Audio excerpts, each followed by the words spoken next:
नमस्कार दोस्तों, स्वागत है आप सभी का हमारे इस यूट्यूब चैनल में। आज की इस वीडियो में हम बात करेंगे कि महाराजा गंगा सिंह यूनिवर्सिटी के द्वारा यूजी पीजी के जो एग्जामिनेशन फॉर्म है 2024 के ऑनलाइन भरने शुरू हो चुके हैं। तो हम आज की इस वीडियो में यूजी के फर्स्ट सेमेस्टर के लिए एग्जामिनेशन फॉर्म फिल करके आपको बताएंगे। और यदि आप यूजी सेकेंड ईयर के या फिर फाइनल ईयर के लिए या फिर आप पीजी के प्रीवियस ईयर या फिर फाइनल ईयर के लिए अपना एग्जामिनेशन फॉर्म फिल करना चाहते हैं तो इन सभी के लिए एग्जामिनेशन फॉर्म फिलअप की जो कंप्लीट वीडियो है पहले मैंने बना दिया है। तो उस वीडियो का भी लिंक इस वीडियो के नीचे डिस्क्रिप्शन पार्ट में आपको मिल जाएगा, चाहे तो आप उन वीडियो को देख सकते हैं। तो यदि आप यूजी फर्स्ट सेमेस्टर के स्टूडेंट हैं और आप अपना फर्स्ट सेमेस्टर के लिए एग्जामिनेशन फॉर्म फिल करना चाहते हैं तो आप इस वीडियो में एंड तक आप बने रहिए। तो अब चलते हैं वीडियो को शुरू करते हैं। तो दोस्तों, आपको यूजी फर्स्ट सेमेस्टर के लिए एग्जामिनेशन फॉर्म फिल करने के लिए सबसे पहले तो आपको महाराजा गंगा सिंह यूनिवर्सिटी के इस एग्जामिनेशन पोर्टल पर आपको विजिट करना होगा। विजिट करने के लिए आपको हमारे इसी वीडियो के नीचे डिस्क्रिप्शन पार्ट में आपको एक लिंक मिल जाएगा। उस लिंक पर क्लिक करके आप इस एग्जामिनेशन पोर्टल पर आप विजिट है वो हो सकते हैं। जैसे आप यहाँ पर पोर्टल पर विजिट होंगे तो यहाँ पर आपके सामने काफ़ी सारे एप्लीकेशन वो देखने को मिलेंगे। इन सभी एप्लीकेशन में एक नया एप्लीकेशन जोड़ा गया है, एग्जाम फॉर्म 2024 करके। आपको इसी पर क्लिक करके अपना एग्जामिनेशन फॉर्म फिल करना है। तो मैं यहाँ पर इस पर क्लिक करता हूँ। तो क्लिक करेंगे तो कुछ इस तरह से आपके सामने पेज है ओपन हो जाएगा। तो आपको पेज को नीचे की तरफ स्क्रॉल करना है। जैसे आप पेज को नीचे की तरफ स्क्रॉल करेंगे तो यहाँ पर आपको लॉगिन सेक्शन है वो देखने को मिल जाएगा। इस लॉगिन सेक्शन में यहाँ पर आपको अपना रजिस्ट्रेशन आईडी नंबर डालना है और यहाँ पर पासवर्ड डालकर आप लॉगिन है वो करेंगे। तो आपके पास ये रजिस्ट्रेशन नंबर और पासवर्ड तो नहीं होंगे, तो इसके लिए आपको रजिस्ट्रेशन आपको करना होगा। तो रजिस्ट्रेशन करने के लिए यहाँ पर आपको न्यू यूज़र रजिस्ट्रेशन करके आपको एक बटन देखने को मिल रहा है, लिंक आपको नजर आ रहा है, इस पर आप क्लिक करेंगे। क्लिक करेंगे तो आपसे एबीसी आईडी है वो मांगी जाएगी। तो यहाँ पर आपको अपनी एबीसी आईडी है वो यहाँ पर आपको दर्ज करना है। और यदि आपने अभी तक एबीसी आईडी वो नहीं बनाई है तो एबीसी आईडी आपको कैसे किस प्रकार से बनाना है इसकी जो वीडियो है पहले मैंने बना दी है। उस वीडियो का लिंक इस वीडियो के नीचे डिस्क्रिप्शन पार्ट में आपको मिल जाएगा, चाहे तो आप उस वीडियो को देख सकते हैं। तो मैं यहाँ पर अपनी एबीसी आईडी वो डालता हूँ। इसके बाद में गेट एबीसी आईडी डिटेल्स पर क्लिक करना है।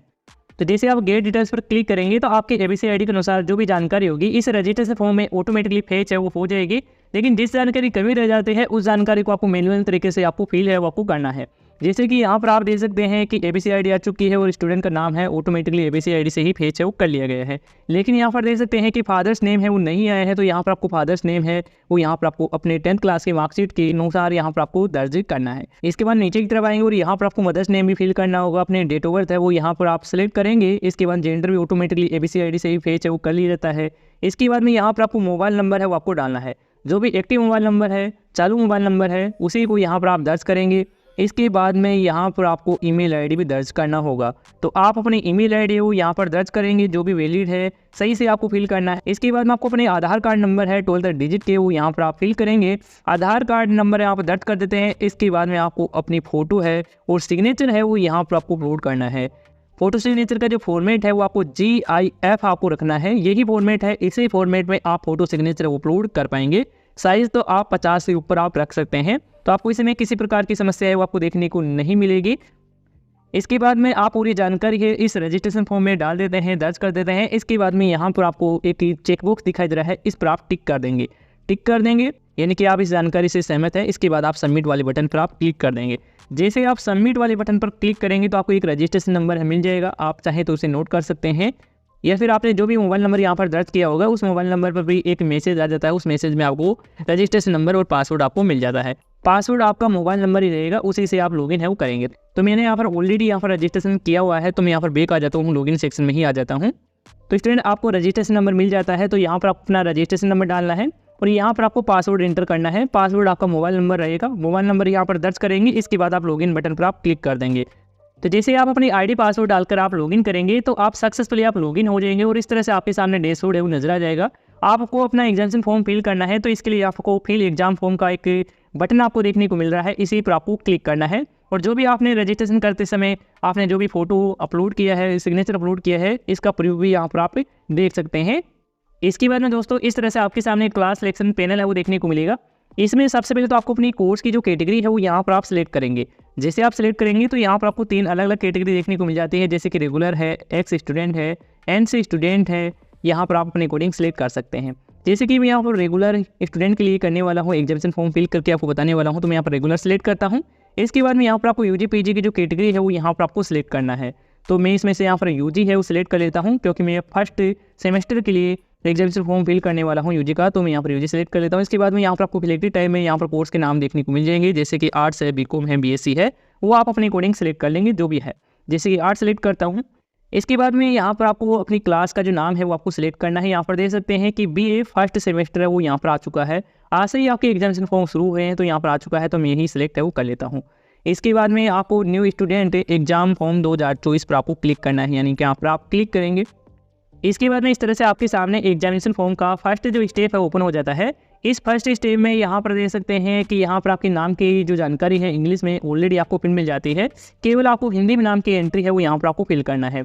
जैसे कि सबसे पहले तो आपको अपना नाम है हिंदी में वो यहाँ पर आप दर्ज करेंगे। इसके बाद फादर का जो हिंदी में नाम है वो यहाँ पर दर्ज करेंगे और मदर का जो हिंदी में नाम है वो यहाँ पर आप दर्ज कर देंगे। नाम की एंट्री आपको सही से फिल करना है, किसी प्रकार के आपको मिस्टेक आपको नहीं करना है, नहीं तो आपका एग्जामिनेशन फॉर्म है वो गलत हो जाएगा। तो आपको विशेष तौर पर आपको ध्यान रखना है। इसके बाद आप नीचे की तरफ आएंगे और यहाँ पर आपको नेक्स्ट का बटन दिखाई देगा, इस पर आप क्लिक कर देंगे। इसके बाद में एग्जामिनेशन फॉर्म का सेकंड स्टेप ओपन हो जाएगा। इस स्टेप में आपको सबसे पहले तो फोटो सिग्नेचर का प्रीव्यू देखने को मिलेगा, यहाँ पर आप चेक कर लेंगे और यहाँ पर आप नीचे की तरफ आएंगे तो आपको नाम की एंट्री भी आपको ऑलरेडी फिल मिल जाएगी, जो आपने पहले वाले स्टेप में अपनी जानकारी फिल कर दिए हैं। तो अब आपको सबसे पहले तो यहाँ पर आपको जेंडर देखने को मिलेगा, ये ऑलरेडी आपको सिलेक्ट मिलेगा जो आपके ABCD में है। इसके बाद में यहाँ पर आपको कास्ट का चेंज है वो यहाँ से आपको करना होगा, तो आप सिलेक्ट पर क्लिक करेंगे और यहाँ पर आपके सामने SC ST OBC जनरल जो भी आपकी कैटेगरी है वो यहाँ से आप सिलेक्ट करेंगे। इसके बाद में यहाँ पर आपको मीडियम टाइप आपको सिलेक्ट करना है कि आप जो कोर्स कर रहे हो इंग्लिश मीडियम से हैं या फिर हिंदी मीडियम से हैं, वो यहाँ पर आप अपने अकॉर्डिंग सिलेक्ट कर लेंगे। इसके बाद में यहाँ पर देख सकते हैं कि फिजिकल हैंडीकैप, यानी कि स्टूडेंट में किसी प्रकार की शारीरिक रूप से विकलांगता होती है तो इसमें से अपनी कैटेगरी है वो सिलेक्ट कर सकता है, जो भी है। नहीं लागू होता है तो आप नन पर क्लिक कर देंगे। इसके बाद में आपकी जो डेट ऑफ बर्थ है वो भी आपकी ABCD से ही फेच है वो कर ली जाती है, वो यहाँ पर आपको देखने को मिल जाती है। इसके बाद में आपको कैटेगरी का चेंज करेंगे, जो आपने पहले अपनी कैटेगरी सेलेक्ट किए हैं, जैसे कि रेगुलर सेलेक्ट किया तो मैं यहाँ पर रेगुलर कैटेगरी आ चुकी है तो मैं यही सेलेक्ट कर लेता हूँ। इसके बाद में स्टूडेंट का जो परमानेंट एड्रेस है वो यहाँ पर आपको फिल करना है। तो सबसे पहले अपना एड्रेस डालेंगे, इसके बाद लैंडमार्क है वो देंगे। इसके बाद में यहाँ पर आपको विलेज का नाम है, सिटी का नाम है, वो आप अपने एड्रेस के हिसाब से यहाँ पर सही से फिल कर देंगे।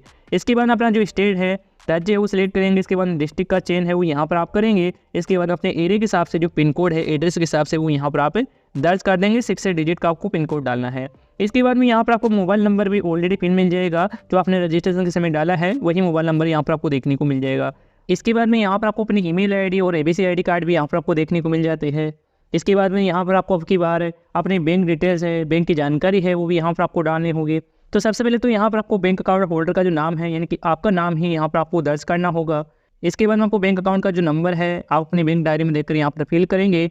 इसके बाद आपको बैंक के IFSC कोड है वो यहाँ पर आपको दर्ज करना है, सही से आपको दर्ज करना है। यदि आपको बैंक डायरी में नहीं मिलता है तो आप ऑनलाइन सर्च कर सकते हैं अपने बैंक का नाम, तो आपको IFSC कोड है वो देखने को मिल जाएगा। इसके बाद में आपको बैंक का जो नाम है, जैसे कि आप बैंक ऑफ बड़ौदा है या फिर SBI है, इस तरह से आप बैंक का नाम है वो दर्ज करेंगे जो भी आपका है। इसके बाद आपको बैंक ब्रांच का नाम है, यानी कि कहाँ पर आपकी बैंक ब्रांच है उसका नाम है यहाँ पर आप दर्ज करेंगे। इसके बाद भी यहाँ पर दे सकते हैं कि ऑलरेडी इनरोल, तो आप फर्स्ट सेमेस्टर के लिए अपना एग्जामिनेशन फॉर्म फिल कर रहे हैं तो आप इस यूनिवर्सिटी में ऑलरेडी इनरोल तो आप नहीं होंगे, क्योंकि आप फर्स्ट बार ही आप इस यूनिवर्सिटी में एग्जामिनेशन के लिए फॉर्म भर रहे हैं। तो आप इसमें नो का ही चेंज है वो करना है। और यदि कोई फेल्ड स्टूडेंट होता है और फिर से अपना एग्जामिनेशन फॉर्म फिल कर रहा है तो वो इनरोल होगा, तो उन स्टूडेंट को यस का चेंज है वो करना होगा। यहाँ से यस का चेंज करेंगे और अपने जो इनरोलमेंट नंबर है, जैसे कि ईयर है वो इनरोलमेंट नंबर है वो यहाँ पर दर्ज करेंगे। और जो नए स्टूडेंट हैं फर्स्ट बार ही अपना एग्जामिनेशन फॉर्म फिल कर रहे हैं तो आप इस यूनिवर्सिटी में इनरोल नहीं होंगे, तो आप नो का ही चेंज है वो करेंगे। इसके बाद में यहाँ से आपको अपनी कॉलेज का जो नाम है वो यहाँ से आपको सिलेक्ट करना है। जैसे आप सिलेक्ट पर क्लिक करेंगे तो यहाँ पर आपको कॉलेज लिस्ट है वो देखने को मिल जाती है। तो यदि आप रेगुलर स्टूडेंट हैं तो आपने जिस कॉलेज में एडमिशन लिया है उसी कॉलेज का यहाँ से आप चेंज करेंगे। और यदि आप नॉन कॉलेज से अपना एग्जामिनेशन फॉर्म फिल कर रहे हैं तो आप कोई से भी अपने मन मुताबिक आप कॉलेज है वो चेंज कर सकते हैं जो भी नज़दीक हो। और यदि आप एक्स स्टूडेंट होते हैं तो आप पिछले साल जिस कॉलेज में थे उसी कॉलेज का चेंज है वो आप अपने अकॉर्डिंग करेंगे। तो मैं अपने अकॉर्डिंग यहाँ पर कॉलेज का चेंज है वो कर लेता हूँ। तो आप अपनी कॉलेज है वो सही से आप चेंज कर लेते हैं। इसके बाद आपको अपने लास्ट क्वालिफिकेशन एग्जाम जो भी आपने पास आउट कर ली है इसकी जानकारी यहाँ पर आपको देना है। तो यहाँ पर आपसे सबसे पहले तो 10th क्लास की जानकारी मांगी जा रही है, तो आप अपने 10th क्लास की मार्कशीट लेंगे और यहाँ पर अपने 10th क्लास की मार्कशीट का रोल नंबर है वो यहाँ पर आप फिल करेंगे। इसके बाद आपको मैक्सिमम मार्क्स डालना है, कितने मार्क्स थे टोटल वो यहाँ पर डालेंगे और कितने क्या प्राप्त किए हैं वो यहाँ पर डालेंगे। इसी के अकॉर्डिंग यहाँ पर आपकी परसेंटेज है ऑटोमेटिकली यहाँ पर कैलकुलेट है वो हो जाएगी। इसके बाद में यहाँ पर आपको सब्जेक्ट का चयन है वो आपको करना है। तो आपके 10th क्लास में तो आल सब्जेक्ट ही होगी, आल जनरल सब्जेक्ट यहाँ पर आप लिखेंगे या फिर आल सब्जेक्ट भी यहाँ पर आप लिख सकते हैं। इसके बाद आपको पासिंग ईयर का चयन करना है कि आपने 10th क्लास को कब क्या पासिंग की है वो यहाँ पर आप डालेंगे। इसके बाद आपको बोर्ड का चयन करना है कि आप राजस्थान बोर्ड से अपने 10th क्लास पासिंग किए हैं या फिर अदर किसी बोर्ड से किए हैं तो वो आप अपनी कोडिंग सेलेक्ट कर सकते हैं। इसके बाद में आपको इसी तरह से आपको अपने 12th क्लास की भी जानकारी है वो यहाँ पर आपको दर्ज करना है। तो सबसे पहले तो आपको रोल नंबर डालना है, टोटल मार्क्स डालेंगे, प्राप्त के मार्क्स डालेंगे, परसेंटेज है ऑटोमेटिक आ जाएगी। इसके बाद में यहाँ पर आपको ऑप्शनल सब्जेक्ट का चयन आपको करना है। तो जो भी आप 12th क्लास पासिंग किया है जिसमें जैसे कि आर्ट्स है तो आर्ट्स की आपको 3 ऑप्शन जो सब्जेक्ट होती है वो यहाँ पर डाल देंगे। और यदि आप साइंस के स्टूडेंट हैं तो साइंस में जो 3 सब्जेक्ट रही है वो यहाँ पर डालेंगे। यदि आप साइंस के स्टूडेंट हैं और आपके पास में अलग अलग सब्जेक्ट है जैसे कि पीसीबी है यानी कि बायो है तो आप पीसीबी है वो यहाँ पर डाल सकते हैं, या फिर पीसीएम यानी कि आपके पास मैथ है साइंस में तो वो यहाँ पर आप इस प्रकार से डाल सकते हैं पीसीएम करके। इसके बाद में यहाँ पर आपको अपनी पासिंग ईयर का चयन है वो आपको करना है। इसके बाद में यहाँ पर आपको बोर्ड का चयन करना है जिससे आपने अपना जो 12th क्लास है वो पासिंग किया है। तो ये जानकारी आप सही से अपने मार्कशीट में देखकर अच्छे से आप फील है वो करेंगे। इसके बाद आप नीचे की तरफ आएंगे। इसके बाद में यहाँ पर आप देख सकते हैं कि compulsory subject already pass out, यानी कि आपने already compulsory subject pass out कर रखा है तो यहाँ पर आपको अपना रोल नंबर ईयर डालकर यहाँ पर आपको टिक है वो कर देना है। तो ये सभी उन स्टूडेंट के लिए हैं जो फेल स्टूडेंट है और पहले भी अपना एग्जामिनेशन है वो दे चुके हैं फर्स्ट ईयर के लिए। तो उन स्टूडेंट को यहाँ पर टिक करना है कंपलसरी सब्जेक्ट के लिए, और बाकी जो नए स्टूडेंट हैं उनको यहाँ पर टिक है वो नहीं करना है। और जो नए स्टूडेंट हैं वो नीचे की तरफ आ जाएंगे और यहाँ पर आपको इसमें से सब्जेक्ट का चयन है वो करना होगा। तो आपने कंपलसरी सब्जेक्ट तो आपने ऑलरेडी पास आउट नहीं किया है क्योंकि आप नए हैं, तो यहाँ पर आपको दोनों सब्जेक्ट को टिक है वो आपको करना है। तो यहाँ पर आप देख सकते हैं कि सी आपको देखने को मिलेगा, तो इसका अर्थ है कि कंपलसरी है, और यहाँ पर ओ लिखा हुआ है ये ऑप्शनल सब्जेक्ट है। तो यहाँ से आप कंपलसरी सब्जेक्ट तो इसमें 2 दे रखी है तो आपको दोनों को सिलेक्ट है वो करना होगा। इसके बाद में जो ऑप्शनल सब्जेक्ट है वो आपको अपने अकॉर्डिंग सिलेक्ट करना होगा। तो यदि आप रेगुलर स्टूडेंट हैं तो कॉलेज के द्वारा जो भी आपको सब्जेक्ट मिला है उसी सब्जेक्ट को आपको सिलेक्ट करना है। जैसे कि आपको कोई ज्योग्राफी सब्जेक्ट मिला है तो ज्योग्राफी के लिए नीचे की तरफ आ जाएंगे। तो यहाँ पर ज्योग्राफी सब्जेक्ट वो देखने को मिल गई है तो मैं यहाँ पर सिलेक्ट है वो कर लेता हूँ।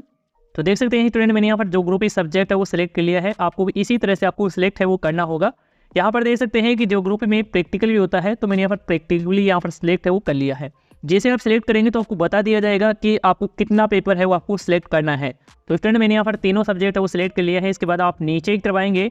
जैसे आप नीचे की तरफ आएंगे तो यहाँ पर आपको पेमेंट ऑप्शन मिलेगा। तो इसमें यहाँ पर देख सकते हैं कि इमिता ऑनलाइन करके देखने को मिल रहा है, यही आप सिलेक्ट कर लेंगे। इसमें एक ही ऑप्शन दिया गया है। तो इसके बाद में यहाँ पर आपको अपनी मार्कशीट भी आपको अपलोड करना होगा। तो मार्कशीट में स्टूडेंट यहाँ पर देख सकते हैं कि सबसे पहले तो आपको अपने 10th क्लास की जो मार्कशीट है उसी को यहाँ पर आप स्कैन करके अपलोड करेंगे। इसके बाद दूसरी जो मार्कशीट है आपको अपने 12th क्लास की मार्कशीट है, और तीसरा यहाँ पर देख सकते हैं माइग्रेशन सर्टिफिकेट है। ये आप 12th क्लास पासिंग की हुई है तो माइग्रेशन सर्टिफिकेट भी आपको साथ में मिला होगा।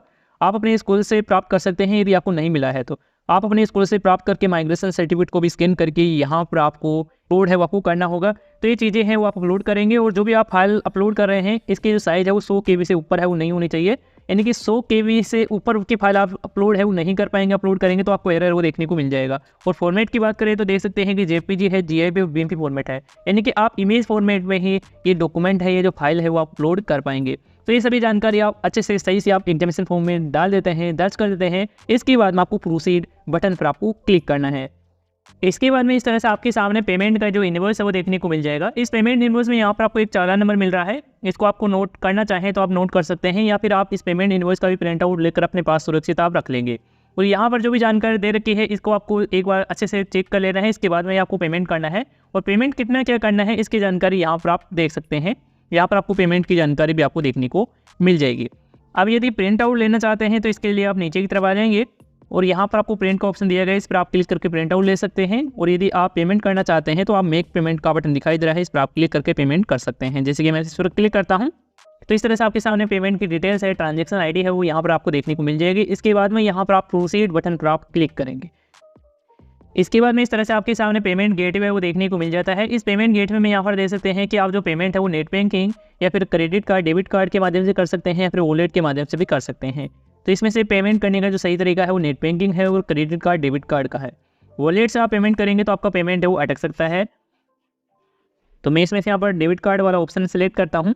इसके बाद में डेबिट कार्ड की जानकारी डालने के लिए यहाँ पर ऑप्शन आ जाता है। तो सबसे पहले तो आपको अपना जो कार्ड का नंबर है वो यहाँ पर आप दर्ज करेंगे। इसके बाद में एक्सपायर जो डेट है, मंथ है, ईयर है वो यहाँ पर डालना है। इसके बाद में डेबिट कार्ड के जो CVV नंबर है जो आपके डेबिट कार्ड के पीछे दिए होते हैं 3 डिजिट का, वो यहाँ पर आप दर्ज करेंगे।